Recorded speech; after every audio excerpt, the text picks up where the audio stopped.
Почитувани гледачи, добар ден. Веќе неколку дена фокусот на вниманието е насочено кон предвремените парламентарни избори. Секоја власт има интерес изборите да бидат фер и демократски. Целта на политичарите, освен да останат времено на власт, е да ја оправдаат и да почувствуваат честа кој што граѓаните ќе им ја уважат, како и да ја оправдаат нивната доверба. Токму затоа денешен наш гостин ќе биде министерката за внатрешни работи, магистар Гордана Јанкуловска.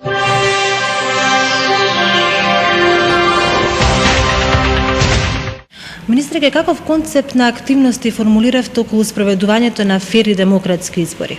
Ние како Министерство за внатрешни работи подготовките за овие избори практично ги започнавме со денот на нивното распишување.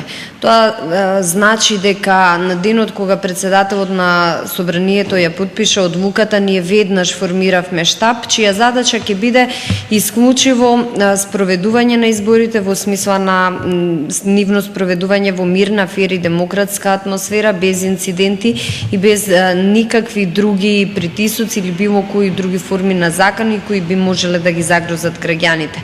Во таа смисла изборниот штаб доби конкретни задолженија и задачи.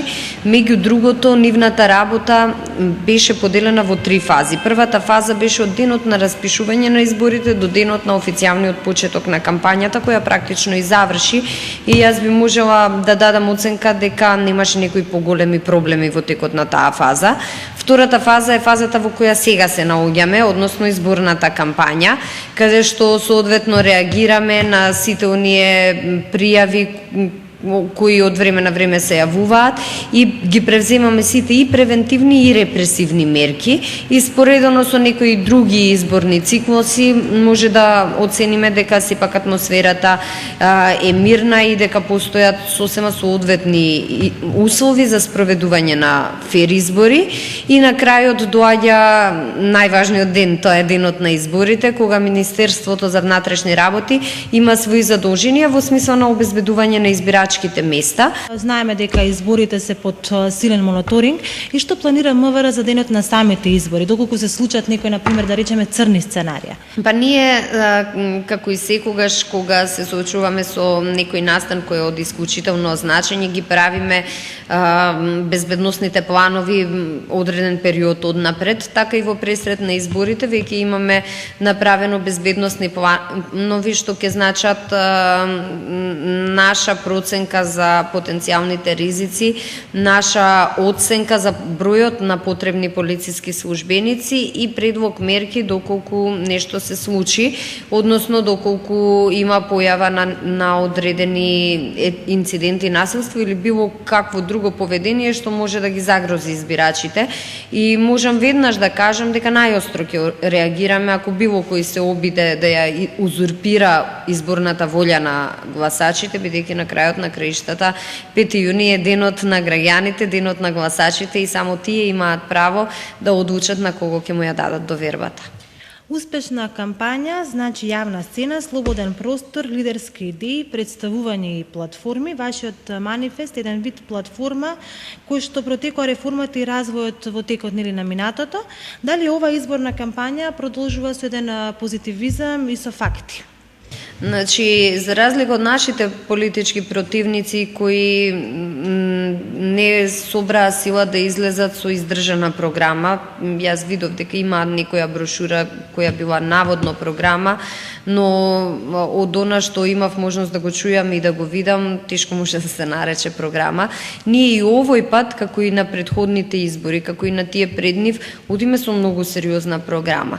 Наспроти нивните постојани навреди, клевети, манипулации, односно обиди за манипулации со јавноста, ние одиме со идеи и проекти. Во манифестот за реформи и развој, која е наша изборна платформа за овие избори, има 1200 проекти кои се однесуваат на сите области на општественото живење. Така што верувам дека нема граѓанин што нема да најде проект или идеја за себе, и навистина би било премногу долго да ги образложувам сите проекти, но еве само ќе посочам дека наспроти нивните ветувања за отпуштање од работа, нивните застрашувања за граѓаните, нивната практика од поминатото да ги намалуваат пензиите, ние и овој пат ветуваме зголемување на платите на јавната администрација, зголемување на социјалните трансфери и социјалната помош, зголемување на пензиите за 24, односно 30% за следниот мандат и уште повеќе нудиме проекти во делот на економијата што ќе значат поттик за микро и малите бизниси,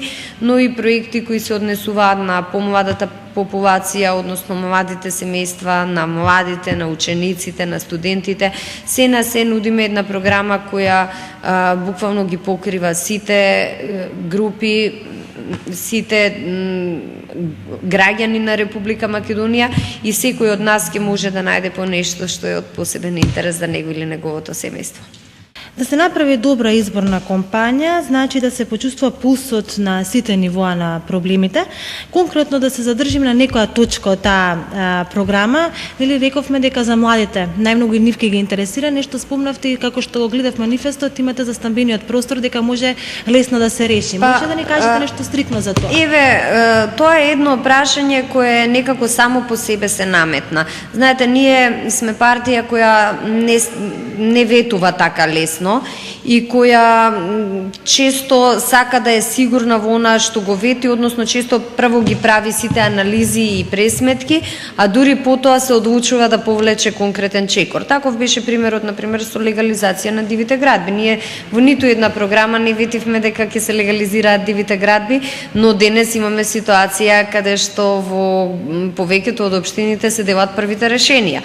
Понатаму откупот на дворното место за 1 евро квадрат исто не беше изборно ветување на ВМРО ДПМН, но беше проект и идеја која се реализираше токму на барање на граѓаните. Кога станува збор за младите семејства, за младите луѓе, едно од најчесто поставуваните прашања во изминативе 4,5 години, без исклучок во секоја средина беше прашањето за решавање на стамбеното прашање. Значи, секаде добиваме поддршка за борбата против криминалот и корупцијата, добиваме охрабрување за мерките што ги носиме во економијата, односно проектите кои ги нудиме за развој на Република Македонија. Но бројни беа примерите каде што ни приоѓаа млади луѓе велејќи дека за жал се уште во средината во која што живеат, посебно во скопските населби, луѓето се соочуваат со една ситуација каде што 3 генерации живеат под ист покрив. Токму затоа одлучивме да одиме со еден храбар проект за кој сме сигурни дека може во целост да го реализираме, со кој на сите оние граѓани кои ќе се одлучат да купат стан или куќа на младите семејства, ќе им помогнеме со субвенционирање на ратата за купување на куќа или стан во висина од 50% во првите години. Односно, субвенционирање на 50% од учеството за купување на куќа или стан, доколку тоа учество е во висина од 25%. Се на се нудиме една сериозна помош за младите семејства и за сите оние луѓе кои за прв пат во животот треба да добијат сопствен дом. За крај ке ве прашам, бидејќи нашата телевизија иде во диаспората, некако представниците на диаспората се чувствуваа како исклучени од изборниот процес. За прв пат оваа година ти имаат право да гласат. Можете ли нешто накратко да ни објасните за оваа точка? Ние како влада, посебно ВМРО ДПМН како партија, од секогаш се разликувала од сите други политички конкуренти, ако така можам да ги наречам, по тоа што водела грижа за сите граѓани, за сите наши државјани, без разлика дали живеат во Република Македонија или живеат во странство. Во контактите, во нивните јавувања, во сите оние пораки што ги добивавме низ годините, најболното прашање беше што овие луѓе кои се чувствуваат како македонци, живеат некаде надвор од границите на Македонија, не може да одлучуваат за судбината на сопствената земја. Токму заради тоа, еден од чекорите кои ги направивме беше измена на изборниот законник со што ќе им се овозможи на нашите државјани кои живеат во странство да учествуваат во изборниот процес, значи и да имаат право да бидат кандидати за пратеници, но и да имаат право да одлучуваат кој ќе биде пратеник во собранието. И за прв пат на овие избори ќе се гласа и во диаспората, односно нашите државјани ќе може да одлучуваат за сопствената татковина. Го следевте интервјуто со министерката за внатрешни работи Гордана Јанкуловска, а вие останете со програмата на ТВ Сонце.